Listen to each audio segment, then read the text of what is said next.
সালামু আলাইকুম।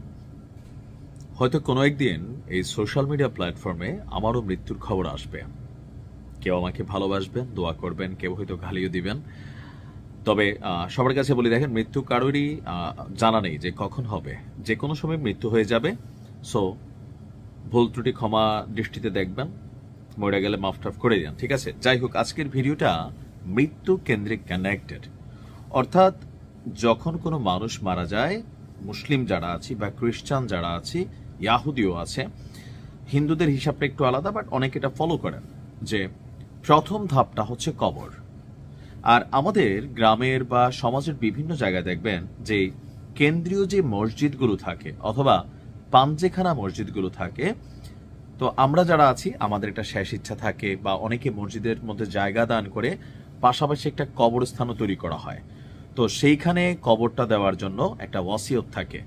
আমরা আমজনতা যারা আছি তারা ভাবি যে মসজিদের পাশে যদি কবরস্থান হয় তাহলে মসজিদে সারা দিন রাত নামাজ চলে, মানে দুরুদ চলে, বা পাশে এতিমখানা থাকলে কোরআন পড়া চলে। সো এগুলাতে আসলে আমাদের সওয়াব হবে। কিন্তু আসলে মসজিদের পাশে যদি কবর দেওয়া হয় তাহলে কি সওয়াব হবে বা কবরের আযাব কমা যাবে? আসুন দেখি আজকে ইসলাম থেকে এই বিষয়টার ব্যাখ্যা করছি। তবে ভিডিওটা গুরুত্বপূর্ণ, শেয়ার করে দিবেন প্রত্যেক মুসলমানকে। আজকে আপনি এটা শেয়ার করে জানিয়ে দিবেন। আমরা যদি দেখি কবরের মৃত্যুর পরের প্রথম ধাপটাই হচ্ছে কবর। বলা হয়ে থাকে যে এই মঞ্জিল থেকে, অর্থাৎ কবর থেকে সহজে মুক্তি পাবে তার বাকি মঞ্জিলগুলো সহজ হবে, আর যারা এই মঞ্জিলে শাস্তি পাবে পরবর্তী মঞ্জিলগুলো আরো ভয়ঙ্কর হবে। তো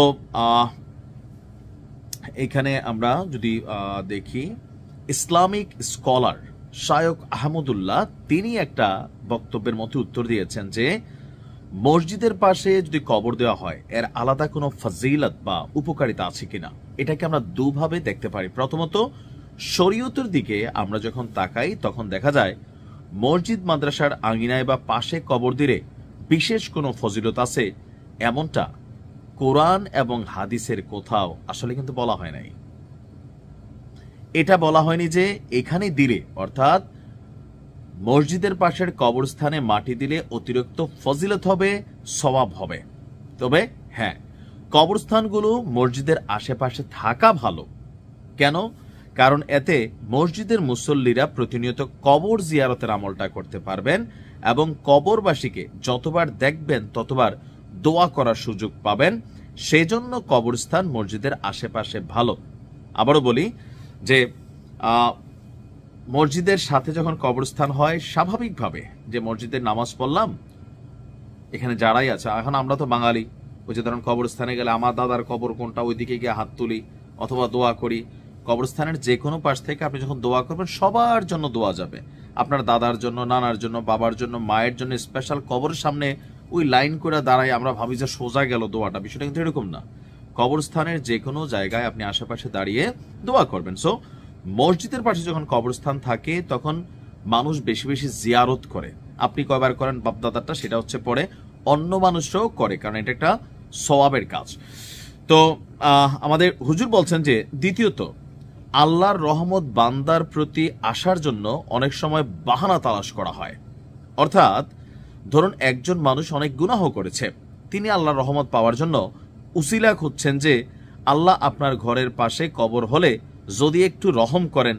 এরকম আল্লাহর প্রতি সুধারণা থেকে তার রহমতের লাভের আশায় কেউ যদি এমনটা করেন, এটা জাস্ট একটা চাওয়া যে কানে আমি মরলাম, আপনি তো মরার পর আপনার সাথে দুনিয়াবী সম্পর্ক বিচ্ছিন্ন, জাগতিক কোনো কিছু আপনি দেখবেন না, জানবেন না, আপনি ইয়ানফসি বা আমরা ইয়ানফসি করব। তো সেই ক্ষেত্রে এটা একটা চাওয়া যে আল্লাহ আমি একটু দান করলাম, জায়গা মসজিদের জন্য দিলাম, সেখানে পাশে আমার একটা কবর হলো। এটা মানুষ আল্লাহর রহমতের জন্য ভিক্ষা চায়, আমরা মানুষ চাই, তাই না? দেখবেন মসজিদের জন্য সবাই টাকা পয়সাও দেয় এই কারণেই। তো সেই ক্ষেত্রে এটা একটা চাওয়া, এটা আল্লাহ পূরণ করতেও পারে, নাও করতে পারে।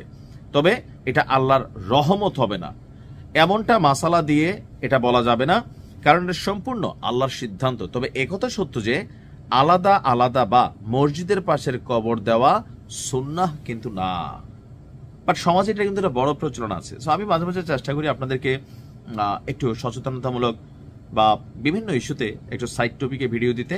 হয়তো আমি মরে যাবো, এই আমলটা থেকে যাবে। ভালো থাকবেন।